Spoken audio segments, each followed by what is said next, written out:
to take a day off, to rest, to enjoy God in the same way that God rested on the seventh day.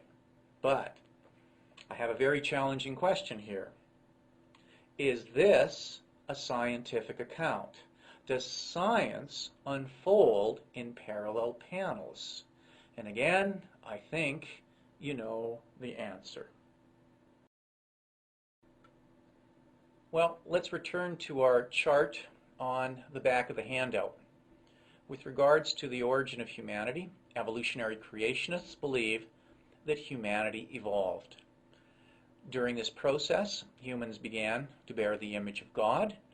They also began to be morally responsible, but regrettably, all humans fell into sin.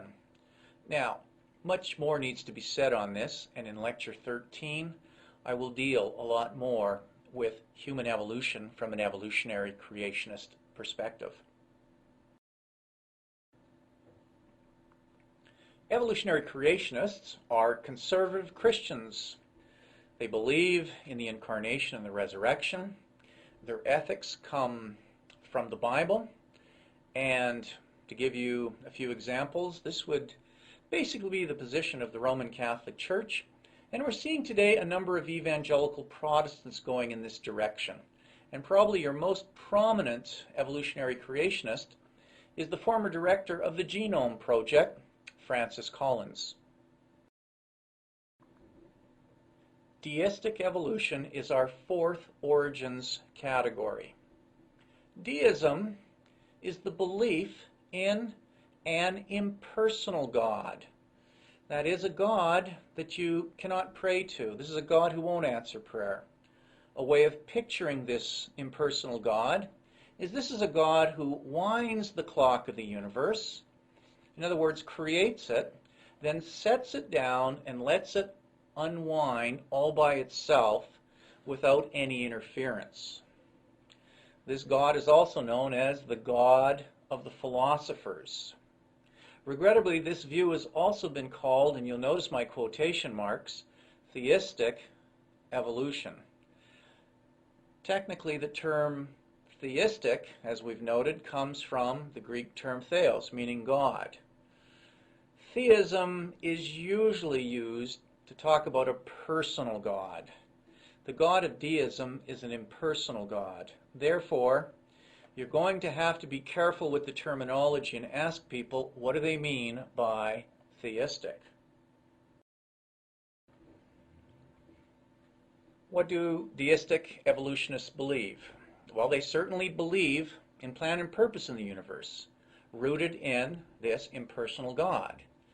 They also accept intelligent design. In fact, some of the best intelligent design arguments are coming from deistic evolutionists. They accept the age of the universe and the billions of years and completely accept biological evolution.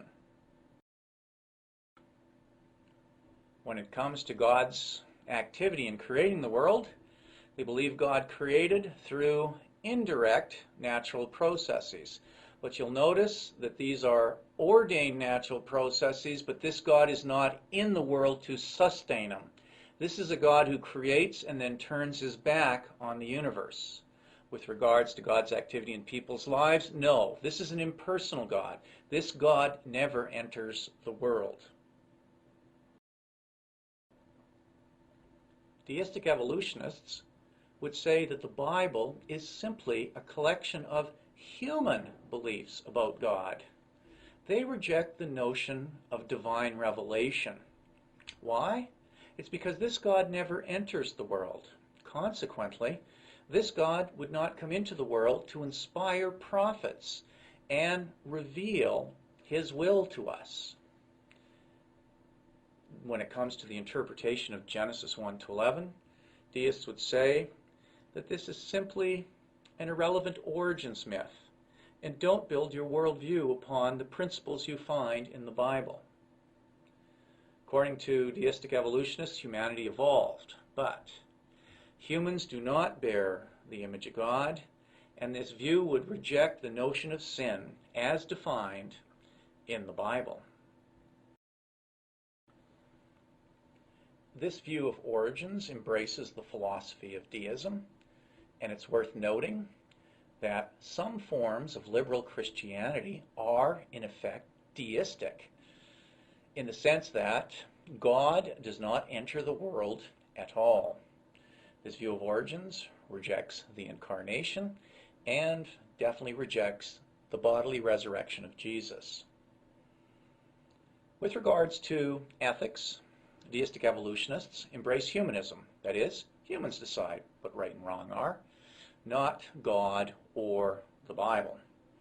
Classic examples are Charles Darwin throughout most of his career, Michael Denton today, who's an important person in the origins debate, and it's worth noting that the famous atheist Anthony Flew, throughout most of his career, who rejected God, became a deist late in life.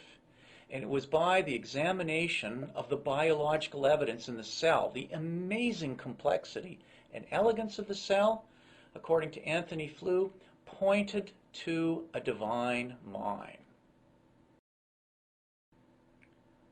Our final category is dysteleological evolution.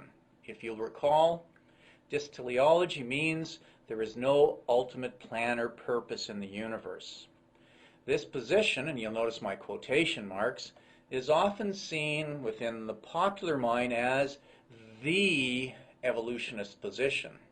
In fact, you'll have some individuals trying to argue that this is the scientific position.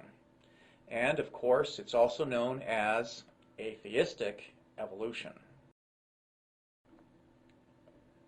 Dysteleological evolutionists reject teleology. There is no plan or purpose in the world, and if you happen to believe that there is indeed some plan and purpose, they will be the first to tell you that you are simply deluded. You're under a delusion and your mind is tricking you. This is also the case when it comes to intelligent design.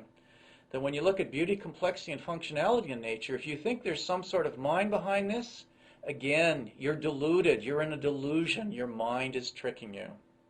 Dysteleological evolutionists believe that the universe is billions of years old and that life arose through biological evolution.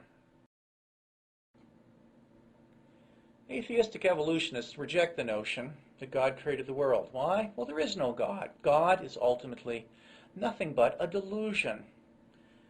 So when it comes to the world, it arose entirely by blind chance and natural processes. Similar to the way that a Christian would say, in the beginning God created the heavens and the earth, the dysteleological evolutionists would say, in the beginning, hydrogen, energy, and blind chance made the entire world. When it comes to God's activity in the lives of people, dysteleological evolutionists reject this completely. And they would say, if you believe in some sort of miraculous activity or that God answers prayer, this is simply a delusion. Your mind is tricking you. There is no God. Atheistic evolutionists believe that the Bible is simply a collection of human superstitions. They reject the notion of divine revelation. Why? Well, there is no God because, once more, God is simply a delusion. If anyone believes in God, their brain's tricking them. This leads to Genesis 1-11 being simply an irrelevant origins myth. Don't use it to build your worldview. And when it comes to humanity, humans evolve, and importantly, and you'll hear this phrase often with atheistic evolutionists, humans are nothing but, there's the phrase, nothing but molecules. That's it. You're no better and no different than, say, a tree, a bird, or a rock. We're nothing but a collection of molecules. And of course, atheistic evolutionists reject the Christian notion